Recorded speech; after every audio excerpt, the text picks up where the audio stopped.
मित्रों, परम पूज्य गुरुदेव परम वंदनीय माता जी की दिव्य उपस्थिति को साक्षी मानते हुए माँ गायत्री के पावन मंत्र के साथ मैं अपनी बात को आरंभ करना चाहता हूँ।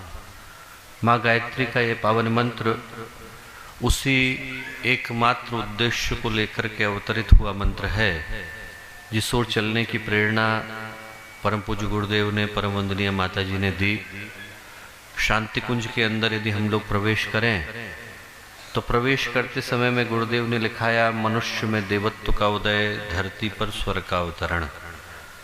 इस मनुष्य जीवन को प्राप्त करने के रूप में देवत्व की जो संभावना प्रत्येक व्यक्ति के अंदर, प्रत्येक जीवात्मा के अंदर विद्यमान है, सन्निहित है, उसी के जागरण की प्रेरणा माँ गायत्री का ये पावन मंत्र प्रदान करता है।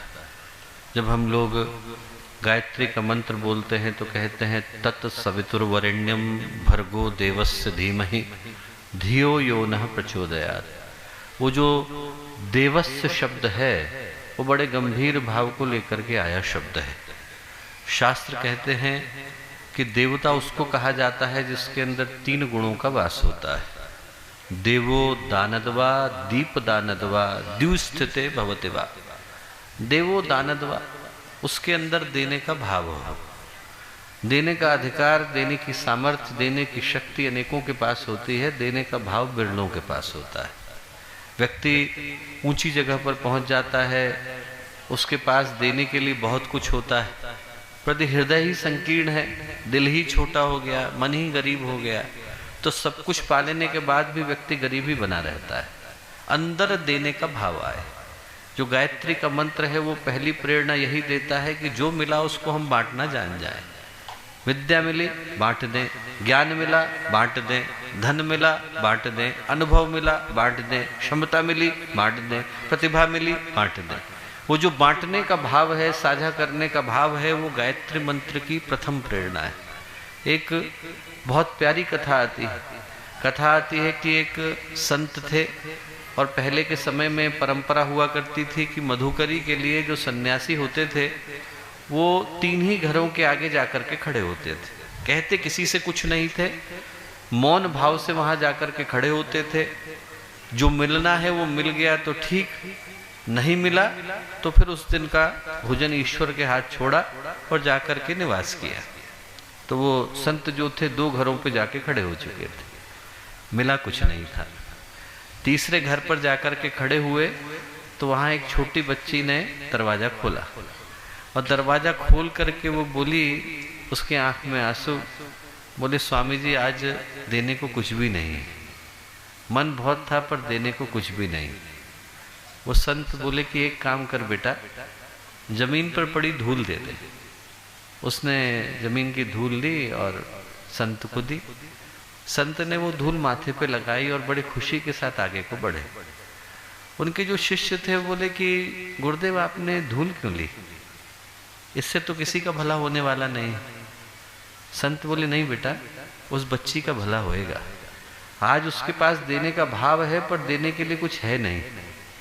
बोले यदि उसके देने का भाव चला गया तो उसके जीवन का सब कुछ चला जाएगा। बोले मैंने उसके देने के भाव का सम्मान किया है। आज यदि वो मुट्ठी खोलना जानती है तो कल को भगवान उसकी मुट्ठी को भरना सिखा देगा। जिसके पास ईश्वर ने दिया है वो इस भाव के साथ दिया है कि वो दूसरे को दे। देवो दानदवा दीप दानदवा, दीप की तरह से प्रकाशित हो। जहां बैठ गया वहां पर उसके अंदर अंधेरे से लड़ने का भाव आ जाए। जो गायत्री का मंत्र कहता है कि वो भाव हमारे अंदर विकसित करने की आवश्यकता है। हम में से हर व्यक्ति भगवान सूर्य नहीं बन सकता कि पूरे ब्रह्मांड को प्रकाशित करे, पर हम में से हर व्यक्ति के अंदर ये संभावना है कि वो दीपक बन सकता है। जितना क्षेत्र हमको मिला उतने के अंदर हम लोग प्रकाश पहुंचाए। अपने घर को पवित्र करें, अपने परिवार को पवित्र करें, अपने गली को, अपने मोहल्ले को, अपने कार्य क्षेत्र को पवित्र करें। दीपो दानदवा, देव के अंदर देने का भाव आए, दीप की तरह से प्रकाशित होने का भाव आए। और अंतिम बात शास्त्र कहता है कि वो व्यक्ति देवता बनता है जो जहां बैठ गया वहीं पर स्वर्ग का निर्माण कर लेता है। द्युस्थिति भवतिवा, जहां बैठ गया स्वर्ग को उसकी आवश्यकता है, उसको स्वर्ग की आवश्यकता नहीं। वो जहां बैठ गया वो जगह स्वर्ग कहलाती है। भागवत में कथा आती है एक संत की। वो संत थे, उनने जीवन में इतने पुण्य करे कि उनको लेने के लिए स्वयं देवराज इंद्र आए, और जब लेकर के गए तो उनने कहा कि कहाँ ले जा रहे हैं? बोले मैं आपको महालोक तक छोड़ करके आऊंगा, अंदर घुसने का अधिकार तो मुझे भी नहीं। इंद्र बोले कि आपने इतने पुण्य किए हैं कि आप उस जगह पर जा रहे हैं जहां पर घुसने का अधिकार तो मुझे भी नहीं, मैं आपको द्वार तक छोड़ने के लिए आया हूं। उनने कहा कि मैंने कोई पाप किया है? बोले हाँ, एक पाप किया है। बदले में क्या मिलेगा? बोले बदले में जितनी देर के लिए पलक झपकती है, बस हम आपको नरक के द्वार पर ले जाएंगे और एकदम दिखा करके ले आएंगे, अंदर भी नहीं घुसना पड़ेगा। बोले बस गए और लेकर के आए, इतना ही आपको करना पड़ेगा। बोले अच्छा ठीक। बोले पहले नरक ही चलते हैं। तो उन्होंने कहा ठीक।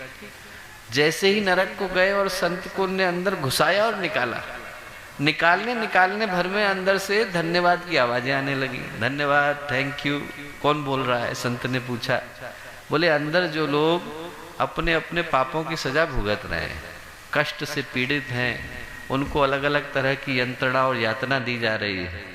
जैसे ही आप गए तो आपके कर्मों की शीतलता इतनी थी, आपका प्रेम, आपकी आत्मीयता, आपका भाव इतना था कि आपके घुसने भर से जो हवा निकली, शीतल बयार निकली, उसने उन लोगों को तृप्त किया, इसलिए अंदर से धन्यवाद बोल रहे हैं। संत ने कहा कि फिर मुझे महालोक को लेकर के मत जाओ, मैं यहीं इन लोगों के मध्य में बैठूंगा। इंद्र बोले क्या कर रहे हैं साहब, आप बैठेंगे तो आपका सारा पुण्य इनको मिल जाएगा। बोले यही तो मैं चाहता हूं, यही चाहता हूं कि मैं अपना पुण्य इन लोगों को बांट दूं।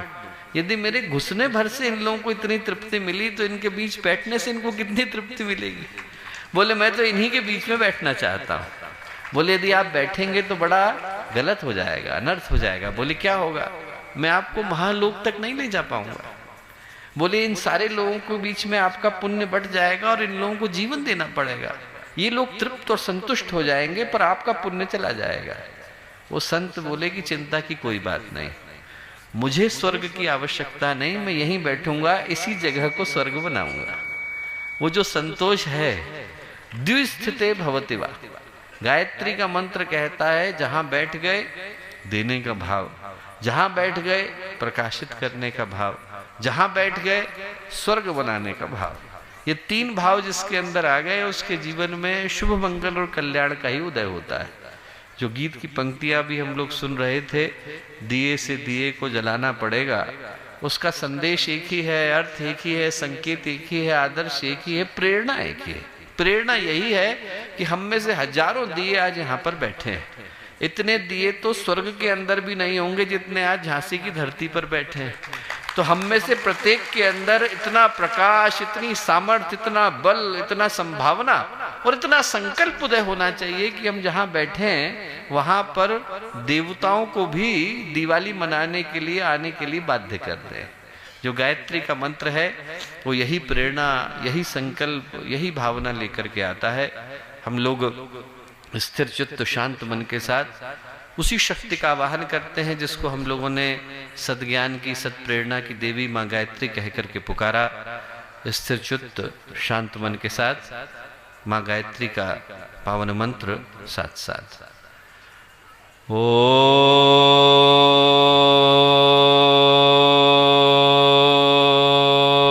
भूर्भुवः स्वः तत्सवितुर्वरेण्यं भर्गो देवस्य धीमहि धियो यो नः प्रचोदयात्।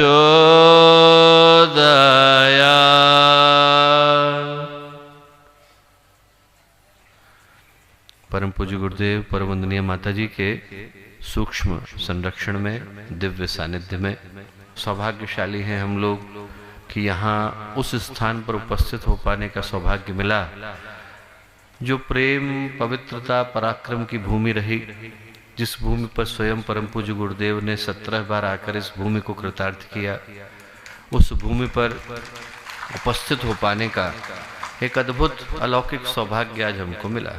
प्यारे मित्रों और प्यारे भाइयों बहनों, मित्रों, आज एक अद्भुत अवसर पर हम लोग यहाँ एकत्रित हैं। हम सबके जीवन का उद्देश्य एक हो गया है। अलकनंदा है, भागीरथी है, नंदाकिनी है, मंदाकिनी है, सब अलग अलग ग्लेशियरों से निकलते हैं।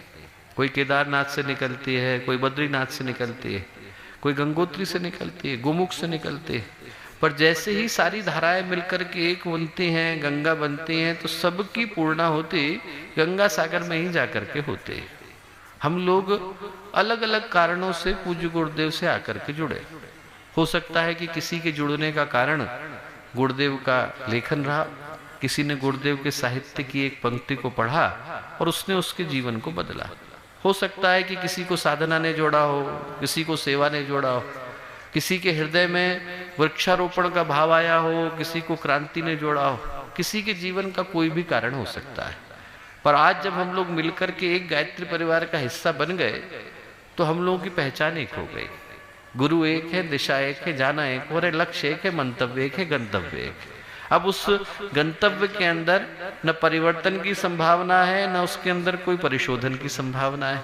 आज अनेकों जगह से आई हुई ये धाराएं एक जगह पर एक गंगा के अंदर आकर एक महासागर के अंदर जाने का हिस्सा बन गई। मिलने के कारण भले से अलग अलग हो सकते हैं। अभी थोड़े ही दिन पहले एक स्थान पर मैं था, लगभग 1 वर्ष हुआ। उस जगह पर हम लोग गए तो जैसे ही शक्तिपीठ से निकले तो निकलने के बाद एक सज्जन आए, बोले कि हमने अपनी जगह पर एक बहुत बड़ा वाचनालय, बहुत बड़ा पुस्तकालय पूज्य गुरुदेव के साहित्य का बनाया है। यदि आपके पास थोड़ा सा समय हो तो आप जरा एक बार चल करके उसको देख लें। हम लोग चलते हैं। बिल्कुल गए। गुरुदेव के सारे साहित्य को लेकर उनने एक बहुत बड़ा पुस्तकालय लगभग 3 मंजिल का बनाया हुआ था। तो स्वाभाविक क्रम में मेरी आदत है हर एक से पूछने की, आप कब जुड़े, कैसे जुड़े, गुरुदेव का साहित्य कब से पूछना पढ़ना शुरू किया। तो पूछा उनसे। अब जैसे ही पूछा तो उन्होंने कहा कि अभी कुछ ही महीने हुए मैंने गुरुदेव का साहित्य पढ़ना शुरू किया। सामान्य रूप से ऐसा होता है कि लोगों को जुड़े हुए वर्षों हो गए। कोई 25 वर्ष से पढ़ रहा है, कोई 30 वर्ष से, कोई 40 से, कोई 50 वर्ष से। तो ऐसा लगभग पहली बार ही सुना कि 2 या 3 महीने ही हुए उनको पढ़ते हुए और उन्होंने इतने बड़े साहित्य, अपने पुस्तकालय की रचना करी, वाचनालय की रचना करी, सारे साहित्य का संग्रहण किया। तो मैंने पूछा कि पढ़ने का कारण क्या था। तो बोले कि भैया मैं बहुत ही बुरी प्रवृत्ति का इंसान था, घूसखोरी का मेरा काम था। बोले मैं लोगों से कमीशन लेता था और लेकर के काम कराता था। बोले मेरे जीवन का सिद्धांत एक ही था कि व्यक्ति के दाम अलग अलग हो सकते हैं पर खाता हर कोई। तो बोले मैं जो है कोई कितना भी पैसा दे करके काम कराना। बोले एक बार मैं एक जगह पर था और मैं काम कराने के लिए गया और एक अधिकारी ऐसे आए कि वो कितना भी पैसा ले और काम न करने को तैयार हो। बोले कितना भी मैं पैसा बोलूं कितना ले ले, बोले बिल्कुल नहीं लेंगे। तो बोले मैंने उनके सहयोगियों से पूछा कि ये पैसा नहीं लेते हैं। बोले साहब ये पैसा नहीं लेंगे, गायत्री परिवार के। तो बोले ये पैसा नहीं खाते। बोले इनका कोई ना कोई कमजोरी तो होगी। बोले इनकी कमजोरी इनके गुरुदेव है। बोले आप इनसे ये बोलिए कि मैं वाङ्मय की स्थापना कराना चाहता हूँ तो जरूर आपके काम को कर देंगे। तो बोले मैं उनके पास गया, कुर्ता धोती पहन करके गया और मैंने उनसे कहा कि मुझे मेरे घर में वाङ्मय की स्थापना करनी है। बोले जैसे ही उन्होंने सुना तो जो मुझसे बात करने को तैयार नहीं होते थे, उनने मुझको बिठाया, बिठा करके अच्छे से बात करी। 1 घंटे बिठाया, चाय भी पिलाई और जितना साहित्य था वो सारा का सारा जो है मेरे घर में कुछ छोड़ने के लिए आए और काम भी करके गए। तो बोले कि मेरे मन में एक छोटा सा भाव आया पर मैंने किताबों को अपने घर में डंप कर दिया, करके भूल गया। 7 वर्ष गुजर गए। कोरोना के समय में उनको कोरोना हुआ। अब देखिए दुर्भाग्य और सौभाग्य। कोरोना के समय में कोरोना हुआ और उस समय में क्या था कि व्यक्ति इतना ज़्यादा परेशान था और इतना ज़्यादा चिंतातुर था कि घर के लोग भी घर के लोगों से बात नहीं करते थे। तो बोले एक कमरे के अंदर में बंद हो गया, लोग बाहर ही जो खाने की थाली ला करके छोड़ देते थे। अब उसी कमरे के अंदर 14 दिन के लिए बंद हुआ, क्वारंटीन हुआ। बोले वो वही कमरा था जहां पर मैंने गुरुदेव के साहित्य को डंप किया था।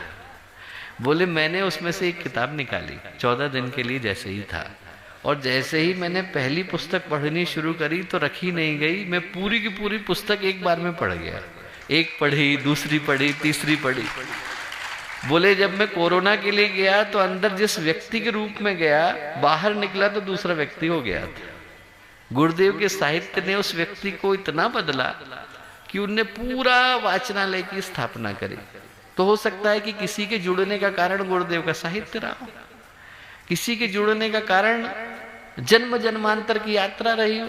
एक अपने पुराने कार्यकर्ता थे, अब तो बहुत भारत सरकार में बहुत प्रतिष्ठित पद पर है, वो गुरुदेव के पास गए तो उन्होंने कहा गुरुदेव आपके यहाँ बहुत सारे लोग हैं जो बहुत सारा काम करते हैं, पर कुछ लोग ऐसे हैं कि कुछ काम नहीं करते, तब भी आप उनसे मिलते हैं। गुरुदेव ने कहा कि बता ऐसा कौन सा व्यक्ति है। तो उन्होंने एक सज्जन का नाम लिया। बोले कि वो कभी गायत्री परिवार का कोई काम नहीं करते पर हर महीने आपसे मिलने के लिए आते हैं। तो गुरुदेव ने क्या उत्तर दिया? गुरुदेव बोले कि पिछले 3 जन्मों से उसने मेरा बहुत काम किया है, इस बार आराम करने दे। तो जन्म जन्मांतर की यात्रा है, कोई साहित्य से जुड़ा, कोई जन्मों से जुड़ा। जुड़ने के कारण अलग अलग हो सकते हैं दोस्तों, पर अब हम लोग जब आकर के इस गंगा का हिस्सा हो गए तो हमारी अपनी व्यक्तिगत पहचान का और निजी उद्देश्य का कोई मूल्य नहीं रह जाता, वो खो गई। कोई यदि जाकर के देखे प्रयाग के अंदर तो गंगा और यमुना के पानी को अलग अलग नहीं कर पाएगा, दोनों दिखने में एक ही जैसे लगते हैं। किसी का मन भी करे कि ढूंढना चाहे इसमें गंगा कहाँ है यमुना कहाँ है तो दिखेगी नहीं। अब जैसे ही हम लोग गायत्री परिवार के अंदर आ गए तो न मेरा नाम चिन्मय रह गया, न आपका नाम कुछ रह गया। हम सब मिलकर के अब गायत्री परिवार का सदस्य हो गए, कार्यकर्ता हो गए, उसके घटक हो गए, उसके अंग बन गए। न मेरी अपनी कोई पहचान है, न आपकी अपनी कोई पहचान है। हम सब मिलकर के अब गुरुदेव के अंग और अवयव बन गए। और जो अंग अवयव बनने की बाद की यात्रा होती है वो सौभाग्य की यात्रा होती है। जब व्यक्ति गुरुदेव का अंग बन जाता है, उनका अंश बन जाता है, तो बनने के बाद वो यात्रा शुरू होती है जिसको हम दीप बनने की यात्रा कह करके पुकारते हैं। मैं कहूँगा कि आज के दिन सबसे पहले तो हम लोग उस सौभाग्य का स्मरण करें जो गुरुदेव से जुड़ने के नाते हमको मिल पाया। इस संदर्भ में महाभारत का एक उदाहरण मैं आपको दे करके बताता हूँ। महाभारत का युद्ध हुआ, करोड़ों लोग उसमें लड़े, करोड़ों ही मरे, करोड़ों ही हताहत हुए। अब यदि किसी के मन में आए कि हम उन सारे लोगों की सूची बनाएं जो दोनों तरफ से लड़े, उन सबका नाम लिखने के लिए बैठे, तो कोई कितना भी चाहे सबका नाम लिख पाना संभव नहीं। हमारे लिए छोड़ दीजिए, महर्षि वेदव्यास के लिए संभव नहीं जिनने महाभारत को लिखा। हर व्यक्ति का नाम कोई याद नहीं रखता, पर अर्जुन का कोई भूलता नहीं, युधिष्ठिर का कोई भूलता नहीं, भीम का कोई भूलता नहीं। क्योंकि नाम हरेक के याद नहीं रखे जाते, नाम उनके याद रखे जाते हैं जो भगवान की योजना में सहयोगी बन पाते हैं। नाम उन्हीं के याद रखे जाते हैं। न जाने कितने आए, न जाने कितने लड़े, उनके नाम कोई याद नहीं रखता, पर भगवान के सहयोगियों का नाम कोई भूलता नहीं। न जाने कितने लेखक आए, न जाने कितने साहित्यकार आए, न जाने कितने रचनाकार आए, आते हैं चले जाते हैं, उनको कोई याद नहीं रखता। पर मीरा को कोई भूलता नहीं, सूर को कोई भूलता नहीं, कबीर को कोई भूलता नहीं, चैतन्य को कोई भूलता नहीं। नाम उनके याद रखे जाते हैं जो भगवान की योजना में सहयोगी बन पाते हैं। न जाने कितने लखपति आते हैं, न जाने कितने करोड़पति आते हैं, न जाने कितने अरबपति आते हैं चले जाते हैं, उनके नाम कोई याद नहीं रखता। पर भामाशाह का कोई भूलता नहीं, मानधाता का कोई भूलता नहीं, क्योंकि नाम उनके याद रखे जाते हैं जो भगवान की योजना में सहयोगी बन पाते हैं। जो आज का दीप यज्ञ है वो यही पुकार लेकर के आया दोस्तों। पुकार ये लेकर के आया कि ये जो समय है जिसके विषय में भी हम लोग सुन रहे थे, अंधेरा बड़ा घना छा रहा है, ये अंधेरा जो घना छा रहा है ये दीपकों को उनके प्रकाश को पैदा करने के लिए पुकार रहा है। हम में से हर व्यक्ति को यही पुकार पहुंचाई जा रही है। ये पुकार पहुंचाई जा रही है कि इस कठिन समय में, विषम बेला में, विभत्स घड़ी में, जब इंसान अपने जीवन के उद्देश्य को भूल करके बैठा है, हमारी आंखों के सामने परिवार बिखर रहे हैं, समाज टूट रहा है, प्रकृति कुपित है, पर्यावरण क्रुद्ध है, मौसम बेकाबू है, इंसान अपने जीवन के सारे उद्देश्यों को पूरी तरह से भुला करके बैठा है।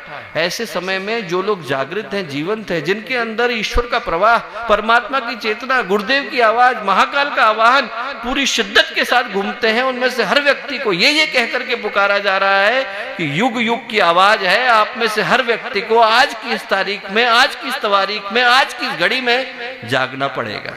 ये समय आप लोगों को जगाने के लिए आया है, अंधेरों को चीर करके प्रकाश को पैदा करने के लिए आया है। हम में से हर व्यक्ति को याद दिलाता आया कि जो घड़ी है, आज के समय की घड़ी, दुख की घड़ी, वेदना की घड़ी, पीड़ा की घड़ी, पतन की घड़ी, इस घड़ी को हम लोग स्वीकार करने वाले नहीं।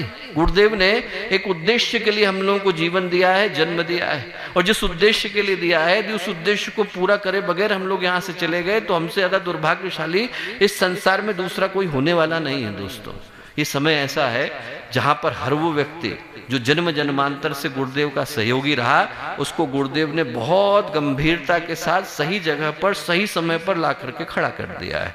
सिर्फ अवसर इस बात का है कि हम लोगों को जो जिम्मेवारी दी गई है, जो भूमिका दी गई है, जो कर्तव्य दिया गया है, जो दायित्व दिया गया है, उसका निर्वहन हम लोग सही तरीके से कर सकें। आज की तारीख में यदि कोई आपसे कहे कि आप लोग दीप यज्ञ में गए थे तो आप मना कर देना। आप कहना हम लोग दीप यज्ञ में नहीं गए थे, हम लोगों का प्रमोशन हो रहा था, हम प्रमोशन की पार्टी अटेंड करके आ रहे हैं। आप में से हर व्यक्ति को गुरुदेव ने अपना सहयोगी बनाने के लिए बुलाया है, हर व्यक्ति को देवता बनाने के लिए बुलाया है, हर व्यक्ति को ये कह करके बुलाया है कि इस घड़ी में हम में से हर व्यक्ति को उस जिम्मेवारी को, उस कर्तव्य को, उस दायित्व को लेने की आवश्यकता है जो आज की परिस्थितियां पुकार रही हैं। ये जो समय है वो इसी पुकार को लेकर के आया। दोस्तों, कुछ समय ऐसे होते हैं जो भगवान व्यक्तिगत दृष्टि से आवाज लगाते हैं। आपको कोई इनविटेशन देना हो तो इनविटेशन देने के लिए आपको ईमेल से भी भेजा जा सकता है, पोस्ट भी किया जा सकता है, व्हाट्सएप से भी भेज सकते हैं, एसएमएस भी कर सकते हैं, नोटिफिकेशन भी लगा सकते हैं, सर्कुलर भी भेज सकते हैं। पर कुछ इनविटेशन ऐसे होते हैं जिनको हम लोग देने के लिए जाते हैं, और कुछ इनविटेशन ऐसे होते हैं जिनको हम लोग कहने के लिए जाते हैं। सिर्फ देने के लिए नहीं जाते, कहने के लिए जाते हैं कि यदि आप नहीं आओगे तो थोड़ा बुरा लगने वाला है। ये जो हमारे घर की शादी है, जो हमारे घर का विवाह है, आपके घर में शादी होती है तो हम लोग राह चलते व्यक्ति को थोड़ी बुलाते हैं कि आइए जरा हमारे घर में बैठ जाइए, शादी होने वाली है। हम उसको बुलाते हैं जिसके साथ जन्म जन्मांतर का संबंध रहा, जिसके साथ हम लोगों के लंबे समय की साझेदारी रही। ये समय ऐसा है कि गुरुदेव ने उनको बुलाया है जिनके साथ जन्म जन्मांतर की यात्रा रही।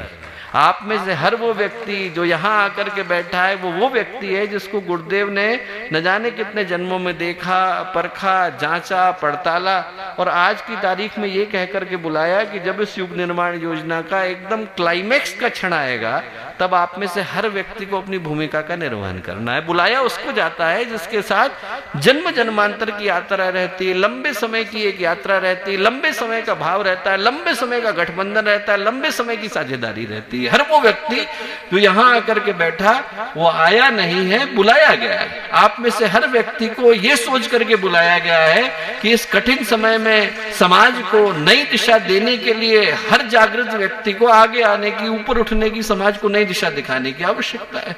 एक घटना में कई बार सुनाता हूं कि एक व्यक्ति थे, 27 साल से उनके यहाँ बालक नहीं हुआ। अपने मित्र से कहा कि भाई आप जाते हैं सिद्ध संतों के पास, आशीर्वाद मांग लीजिए। उनने एक अपने मित्र से कहा, मित्र जो है मथुरा जा रहे थे, गुरुदेव से उनने प्रार्थना करी। गुरुदेव ने कहा कि मैं एक आत्मा उसके घर में भेज देता हूँ। बालक हो गया। अब बालक हो जाने के बाद वो भूल ही गए कि किसके आशीर्वाद से हुआ। हर जगह पर वो जाते थे तो उनको लगा कि अब न जाने किस संत के आशीर्वाद से, भगवान जाने किस देवी देवता के आशीर्वाद से बालक हुआ। बालक 12 साल का हो गया। घूमने के लिए एक दिन गए वृंदावन, वृंदावन से मथुरा पहुंचे। मथुरा में देखा लिखा हुआ है घिया मंडी अखंड ज्योति संस्थान। उनने कहा रे गुरुदेव का नाम हमने सुना है, हमारे एक मित्र थे जो गए थे और गुरुदेव का आशीर्वाद लेकर के आए थे, चलिए उनसे एक बार मिल करके आते हैं। गए ऊपर गए तो गुरुदेव लेख लिख रहे थे, तो उन्होंने कहा कि अब बीच में व्यवधान देना अच्छा नहीं, वहीं साइड में खड़े हो गए। 10 मिनट खड़े रहे। 10 मिनट के बाद गुरुदेव की दृष्टि गई। जैसे ही गुरुदेव की दृष्टि गई तो गुरुदेव उनको देखते से ही बोले कि अरे ये लड़का तो हमारा भेजा हुआ है। अब आप सोच करके देखिए, जिस व्यक्ति को ये भी नहीं पता कि गुरुदेव का नाम क्या है, जिस व्यक्ति को ये भी नहीं पता कि हमारी गायत्री परिवार में भूमिका क्या है, उस आत्मा को गुरुदेव ने जन्म दिया, खींच करके बुलाया। आज की तारीख में इतनी ज़्यादा कठिनाई है, न जाने कितनी ट्रेनें कैंसिल हुई, न जाने कितनी तकलीफें हुई। इतनी सारी चुनौतियों के मध्य में आज जो 10,000 युवा यहाँ आकर के बैठे हैं, उनमें से एक भी व्यक्ति बिना गुरुदेव का बुलाया हो सकता है? हर वो व्यक्ति जो यहाँ आकर के बैठा है उसको यही सोचने की आवश्यकता है कि हमें तो व्यक्तिगत आमंत्रण देकर के बुलाया गया है। हमारा नाम स्टेज से लिया गया नहीं लिया गया फर्क नहीं पड़ता, हमारे को किसी ने याद किया नहीं किया फर्क नहीं पड़ता। गुरुदेव ने हमें देखा, माता जी ने हमें देखा, माँ गायत्री ने हमें देखा और खींच करके बुलाया, और ये सोच करके बुलाया कि इस कठिन समय में भगवान का साथ देने के लिए कौन खड़ा होता है। युग में भगवान एक ही बार बुलाते हैं, और जब बुलाते हैं तो किसी बड़े काम के लिए नहीं बुलाते, भगवान छोटी छोटी चीज के लिए बुलाते हैं। रीछ वानरों से भगवान ने पत्थर मांगे थे, ग्वाल बालों से लाठियां मांगी थी, सुदामा से सत्तू मांगा, गिलहरी से बालू मांगी थी, शबरी से बेर मांगे थे, और द्रौपदी से तो अन्न का एक दाना मांगा। बड़ी चीज भगवान ने किसी से नहीं मांगी। भगवान ये देखने के लिए नहीं मांगते कि आप क्या देते हैं, भगवान ये देखने के लिए मांगते हैं कि आप किसको देते हैं और कब देते हैं। महत्वपूर्ण ये नहीं है कि हमने क्या दिया, महत्वपूर्ण ये है कि हमने किसको दिया और कब दिया। एक कहानी आती है पेशवा बाजीराव की, बड़े प्रसिद्ध राजा हुए, जा रहे थे, रास्ते में जाते जाते उन्होंने देखा कि एक बालक खड़ा हुआ है, फटे हुए वस्त्र है। उनने अपने मंत्री जी से कहा कि मंत्री जी आप एक कपड़ा फाड़ के इसको दे दो। मंत्री जी ने कहा हाँ मालिक दे दूंगा मैं। उनको लगा कि शायद सुना नहीं, दोबारा से कहा, बोले कपड़ा फाड़ के दे दो, बोले हाँ मालिक दे दूंगा। राजा को थोड़ा बुरा लगा, राजा ने कहा अभी नहीं दोगे, बोले नहीं कल सुबह दूंगा। बोले ठीक। अगले दिन राजा को लगा कि शायद मंत्री कहीं मेरी बात माने ना माने, तो राजा ने मंत्री जी को बुला करके पूछा कि क्यों भाई आपने उस लड़के को कपड़ा दे दिया था? बोले जी मालिक 5 गांव दे दिए। 5 गांव क्यों दिए? बोले अरे साहब कपड़ा फाड़ के तो मैं भी दे सकता था, आप पूरे भारत के राजा है, आप दें तो आपके कद के बराबर तो देना का होना चाहिए। बोले आप राजा है, पेशवा बाजीराव है, नीचे से लेकर ऊपर तक आप ही का शासन है, तो आपके बराबर मूल्य का तो होना चाहिए, इसलिए कपड़ा फाड़ करके देने के बजाय 5 गांव दिए। वो जो बालक था जिसको कपड़ा फाड़ करके देना था, उसका नाम उस दिन के बाद से उस परिवार का नाम फड़के हो गया। जो महाराष्ट्र में हम लोग सरनेम देखते हैं फड़के, वो सरनेम वहीं से आया। वो सरनेम यहाँ से आया कि जो कपड़ा फाड़ करके देना था उसकी जगह पर 5 गांव दे दिए। तो राजा यदि देते हैं और 5 गांव देते हैं, भगवान देंगे तो कितना देंगे? आप सोच के देखिए। भगवान के सहयोग के लिए जो खड़ा होगा उसको जब भगवान देते हैं तो उसी अनुपात में देते हैं जिस अनुपात में हम भगवान के सहयोग के लिए खड़े हुए। कहते हैं कि जब बलि की परीक्षा हुई तो बलि की परीक्षा के बाद सबने मना कर दिया, गुरु ने मना कर दिया, सहयोगी ने मना कर दिया, मंत्रिमंडल ने, अरे भगवान आ गए आपका सब छीन के ले जाएंगे। उन्होंने कहा मुझे कोई चिंता नहीं, परवाह नहीं, मेरे को जो मिला है मैं भगवान को देने वाला हूँ। उन्होंने कहा ठीक, अब दे दिया। देने के बाद तपस्या करने को चले गए। इंद्र उनको चढ़ाने के लिए पहुंचे। इंद्र ने जाकर के बलि से कहा कि देखा मैंने सब कुछ तुमसे छीन लिया, जितना मेरा था वो मैंने छीन लिया। बलि हंसे, बोले ऐसा है इंद्र, तुम्हारा तो वो पहले भी नहीं था और अब भी नहीं है। बोले जो था वो ईश्वर का था, मैंने ईश्वर को लौटाया। और बोले जहां तक लेने और देने का प्रश्न है तो मैंने राज्य दिया है, तीनों लोग दिए, पराक्रम नहीं दिया। अभी हम लोग लड़ाई कर लेते हैं, 2-2 हाथ कर लेते हैं, पता चल जाएगा कौन ज्यादा बलशाली। और बोले जहां तक देने की बात है तो बोले इस संसार में सबसे ज्यादा देने योग्य क्या है? तीनों लोग, इससे बढ़कर के तो कुछ नहीं, इससे ज्यादा बड़ा तो कोई भी नहीं दे सकता, तीनों लोग। और लेने की दृष्टि से सबसे बड़ा कौन है? तीनों लोकों का स्वामी भगवान विष्णु। तो बोले मैंने तीनों लोक लिए और तीनों लोकों के स्वामी को दान में दे दिया। जो मुझे मिलेगा उसका तुम अंदाजा भी नहीं लगा सकते हो। क्या मिला? ये मिला कि भगवान ने ऐसा वचन दिया जो आज तक सृष्टि के इतिहास में किसी को नहीं दिया गया है। बलि को भगवान ने ये वचन दिया कि 7 पीढ़ी पहले की और 7 पीढ़ी बाद की 14 के पाप को भगवान स्वयं धारण करेंगे। वो जन्म लेंगे, कोई पाप करेंगे, सारे के सारे वैकुंठ को जाएंगे। बलि गए, प्रहलाद गए, विरोचन गए, बाणासुर गए। 7 पीढ़ियां बाद की, 7 पीढ़ियां पहले की, 14 की 14 तरी। कहते हैं कि एक युग में एक व्यक्ति वैकुंठ को पहुंचता है। 14 युग का पुण्य बलि को मिला। और क्या मिला? ये मिला कि कि बलि का नाम लेकर के कोई पुकारेगा तो भगवान को वहां पर स्वयं आना पड़ेगा। ये न बद्धो बलि राजा दानवेंद्रो महाबला। जिस बंधन से बलि के द्वारा भगवान बन गए उसी बंधन से हम आपको बांध रहे हैं।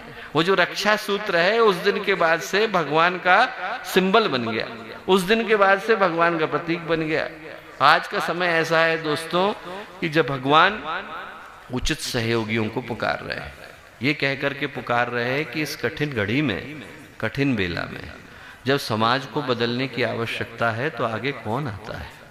इस समय में ये कहकर के पुकारा जा रहा है कि जिसके अंदर भी भगवान की आवाज सुनाई पड़ती है उसको ऐसी घड़ी में आगे आने की, समाज को नई दिशा दिखाने की आवश्यकता है। आग लग जाती है तो आग के समय में कुछ लोग आते हैं, फोटो खींचते हैं, इंस्टाग्राम पे चढ़ाते हैं, पर कुछ लोग बुझाने के लिए भी आते हैं। ये समय ऐसा है कि जिनके हृदय में अच्छा भाव है उनको आग को बुझाने के लिए आगे आने की आवश्यकता है। मानवता हमारी, लोग हमारे, आने वाली पीढ़ियां हमारी, आने वाली पीढ़ियों का भविष्य हमारे हाथ में है।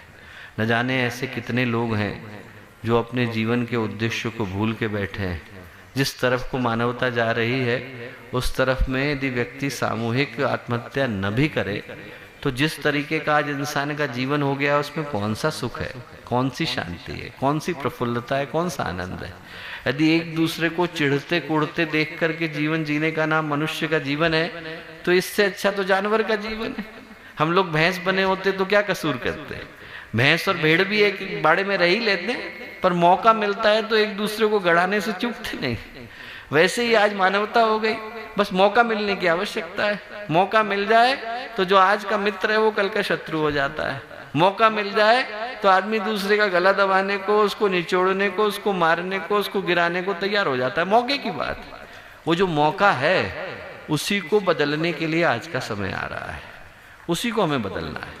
बदलना इस चीज को है कि इंसान की सोच के अंदर जो क्षुद्रता आ गई, निकृष्टता आ गई। ऐसा समय आएगा दोस्तों जब आदमी को अपनी छाया पर भी भरोसा नहीं रह जाएगा। इंसान के पास ऐसी स्थिति आने वाली है जब इंसान को ये भी भरोसा नहीं होगा कि जो छाया मेरे साथ चल रही वो भी मेरी है कि नहीं। पता चला मैं इधर को गया, छाया कहीं और को चली गई। वो जो एक दूसरे के प्रति का भरोसा चला गया, एक दूसरे के प्रति का विश्वास चला गया, उसको जगाने के लिए इंसान के अंतःकरण को फिर से पवित्र बनाने की आवश्यकता है। इस समस्या का समाधान एक ही है जो गुरुदेव बता करके गए, इंसान के हृदय में अच्छा करने का भाव आए। वो जब तक वो करने का भाव नहीं आता, संकल्प नहीं आता, सोच नहीं आती, तब तक दुनिया को बदल कैसे सकते हैं। बदलने की शुरुआत तो उन्हीं दीपकों से करनी होगी जो दीपक इंसान के हृदय के अंदर प्रज्वलित है। जब तक वहां प्रकाश नहीं होगा तब तक संसार के अंदर उजाला कर पाने की संभावना नहीं। बाहर से तो हम व्यक्ति को बदल सकते हैं, व्यक्ति की सोच को बदल सकते हैं। जो मैं लेकर के चल रहा हूं तो मोबाइल का सेट है, एक दिन भगवान स्विच ऑफ कर देगा तो न मेरे मुंह से आवाज आएगी न नाक से सांस आएगी, सब खत्म। वहीं पर राम नाम सत्य हो गया। ये मोबाइल सेट तो भगवान एक दिन स्विच ऑफ कर सकते हैं, पर जो अंदर का सिम कार्ड है उसको अपग्रेड करने की जिम्मेवारी गायत्री परिवार की है। जो अंदर का सिम कार्ड है उसमें व्यक्ति के अंतःकरण को पवित्र करना, सोच को अच्छा करना, भावनाओं को शुद्ध करना, अच्छा करने की भावना को डालना, उसके अंदर इस विश्वास को डालना कि यदि आज की तारीख में हम किसी की मदद करने को खड़े होते हैं तो हम अपने ही परिवार का निर्माण कर रहे हैं। हो सकता है कि वो गलत करे, हो सकता है कि वो गलत राह पर जाए तो जाए, उसका कर्म उसके साथ जाए, पर हमें भगवान ने अच्छा करने की छूट दी है और हम लोग निश्चित रूप से अच्छा करने के लिए धरती पर आए। एक संत की कथा है, बहुत प्यारी लगती है। वो संत जो थे वो एक बिच्छू को बचाने की कोशिश कर रहे थे। जितनी बार बचाते उतनी बार डंक मारता। उनके साथ एक व्यक्ति गुजर रहा था। उसने कहा कि आप ऐसा क्यों कर रहे हैं? बिच्छू का स्वभाव है कि वो काटेगा। संत ने उसको तब भी उठाया और नीचे रखा। बोले इसका स्वभाव काटना हो सकता है पर मेरा स्वभाव तो बचाना ही है। हम लोगों को जो ईश्वर ने दिया वो ये दिया कि हमारे हाथ में जितनी क्षमता है, हमारे हाथ में जितनी सामर्थ्य है, उस जगह पर हम अच्छा करें। जो दीपक की परिभाषा है वो यही कि आज का जो अंधेरा है वो बाहर नहीं, मनुष्य के मन के भीतर विद्यमान है। अंदर अशांति है, अंदर अतृप्ति है, अंदर अभाव है, अंदर असंतोष है। जो अंधेरा है, आज का अंधकार है, वो व्यक्ति को क्षण भर के लिए भी खुश नहीं रहने देता। व्यक्ति अपनी खुशियों को, अपनी मुस्कुराहटों को भूल करके बैठा है, अपनों को भूल के बैठा है, अपनों के बीच के प्यार को भूल के बैठा है, अपनों के बीच की संवेदना को भूल के बैठा है। किसी को किसी पर भरोसा नहीं, किसी को किसी पर विश्वास नहीं। इस दुनिया को बदलने की शुरुआत बाहर से नहीं, भीतर से ही हो सकती है दोस्तों। और वो जो दीप यज्ञ का अवसर है, वो यही संकल्प लेकर के आया कि औरों को हम बदल पाए ना बदल पाए, अपने आसपास की दुनिया को अवश्य बदलेंगे। हमारे आसपास के जितने लोग होंगे उन 4 को बदलने की जिम्मेवारी हमारी है। आज 10,000 युवा यहाँ आकर के बैठे, मैं कहूँगा कि यही संकल्प हम लोग लेकर के जाएं कि कम से कम 4 के जीवन में हम लोग अच्छे विचारों को पहुँचा करके आएँ। वो 4 ऐसे होने चाहिए कि उनके ऊपर हमें आंख मूंद करके भरोसा हो कि यदि कल को कष्ट की घड़ी आएगी, कल को समाज के अंदर संकट आएगा, कल को मानवता कराएगी, और यदि हम इनको पुकारेंगे तो ये निश्चित रूप से समाज की मदद के लिए आगे आएंगे। कोई यदि आपसे पूछे कि गायत्री परिवार कहाँ है, तो गायत्री परिवार अकेले शांति कुंज में नहीं है, और उन 5,000 केंद्रों में भी नहीं है जहाँ पर प्रज्ञा संस्थान है, और उन 80 देशों में भी नहीं है जहाँ पर गुरुदेव की शाखा है। गायत्री परिवार हर उस व्यक्ति के हृदय के अंदर है जिसके अंदर अच्छा करने का भाव है। गुरुदेव ने जो एक सोच दी वो यही दी कि इस पूरे दुनिया के अंधेरे को दूर करने के लिए शांति कुंज अकेला काफी नहीं, हमें हर घर को शांति कुंज बनाने की आवश्यकता है। हर व्यक्ति के अंदर उसी चेतना को पहुंचाने की आवश्यकता है, और उसको याद दिलाने की आवश्यकता है कि जो हम भटक गए हैं वो सिर्फ अपने जीवन के उद्देश्य को भटक गए हैं। वहां पर यदि हम सही राह पर, सही जगह पर, सही उद्देश्य के साथ आ जाते हैं तो फिर आने वाले समय में एक बहुत ही स्वर्णिम भविष्य हम आने वाली पीढ़ी के हाथ में छोड़ करके जा रहे हैं। जो आप लोगों के मध्य में हम लोग आए, आने के बाद जिस एक सौभाग्य को मैं यहाँ से लेकर के विदा हो रहा हूँ, वो इस सौभाग्य को लेकर के विदा हो रहा हूँ कि इस विश्वास को लेकर के विदा हो रहा हूँ। जब आप लोगों के मध्य में गए, लोगों से मिले, उनके चेहरे पर जो चमक देखी, उनके चेहरे पर जो उमंग देखी, उनके चेहरे पर जो उत्साह देखा, और उनके हृदय के अंदर जो ललक देखी, उसको देख करके इस विश्वास को हम अपने हृदय में गहरे बिठा करके जा रहे हैं कि गुरुदेव ने जिस उद्देश्य के लिए अनेकों मोमबत्तियों को जलाया था, वो मोमबत्तियां मशालों में बदल चुकी हैं। उनमें से हर मशाल के अंदर इतनी ताकत है कि वो जहां जाएगी वहां पर स्वर्णिम सवेरा कर देने की ताकत अपने अंदर सुरक्षित रखती है। मैं कहूंगा उसी विश्वास को हम में से हर व्यक्ति यहाँ से लेकर के विदा हो, ये लेकर के विदा हो कि यहाँ से निकलते से ही हमारी परीक्षा शुरू हो जाती है। हम जैसे ही इस स्टेडियम से बाहर निकले, जैसे ही इस परिकर से बाहर निकले, तो हम लोगों को अपने अपने घरों तक, अपने अपने जनपदों तक, अपने अपने जिलों तक, अपने अपने शहरों तक, अपने अपने कस्बों तक पहुंचने की प्रतीक्षा करने की आवश्यकता नहीं। जो व्यक्ति रास्ते में मिले उसके हृदय में अच्छी भावना को पहुंचाने की आवश्यकता है। पूरा का पूरा विश्व हमारा कार्य क्षेत्र है। आप लोगों को लगे कि हमें कहाँ काम करने की आवश्यकता है, तो ग्लोब को घुमा दीजिएगा, और ग्लोब को घुमाने के बाद जहां लगे कि यहाँ पर गायत्री परिवार नहीं पहुंचा है, यहाँ गुरुदेव नहीं पहुंचे हैं, यहाँ माता जी नहीं पहुंची, यहाँ माँ गायत्री नहीं पहुंची है, वहां पर पहुंचाने की जिम्मेवारी भी आप ही की है। वहां तक गुरुदेव को पहुंचाने की जिम्मेवारी, वो जितना ग्लोब मिला हुआ है, वो जितना विश्व का मानचित्र मिला हुआ है, वो सारा का सारा विश्व का मानचित्र और कुछ नहीं है बल्कि हमारा कार्य क्षेत्र है। उस कार्य क्षेत्र के अंदर गुरुदेव के विचारों को पहुंचाने की जिम्मेवारी, वहां पर उपस्थित दीपकों को जलाने की जिम्मेवारी, वहां पर उपस्थित प्रेरणा को पहुंचाने की जिम्मेवारी भी हमारी है। ये बड़े सौभाग्य का विषय है कि जो आने वाले समय का यहाँ पर झांसी का ये शिविर लगभग अंत की तरफ है, और इस दीपक को अगले दीपक तक पहुँचाने की, इस मशाल को अगले मशाल तक पहुँचाने की जिम्मेवारी का समय भी आ रहा है कि हम लोग इसको, जो वंदनीय माता जी की जन्म शताब्दी का समय आ रहा है, अखंड दीपक की जन्म शताब्दी का समय आ रहा है, उसी के कार्यक्रमों की श्रृंखला के साथ जोड़ करके मनाएं, उसी की कार्यक्रमों की श्रृंखला के साथ जुड़ करके मनाएं, ताकि उसी संकल्प की प्रतिपूर्ति के लिए वो जो युवा चेतना का जागरण हो रहा है वो अपने अभीष्ट को, अपने लक्ष्य को प्राप्त कर सके।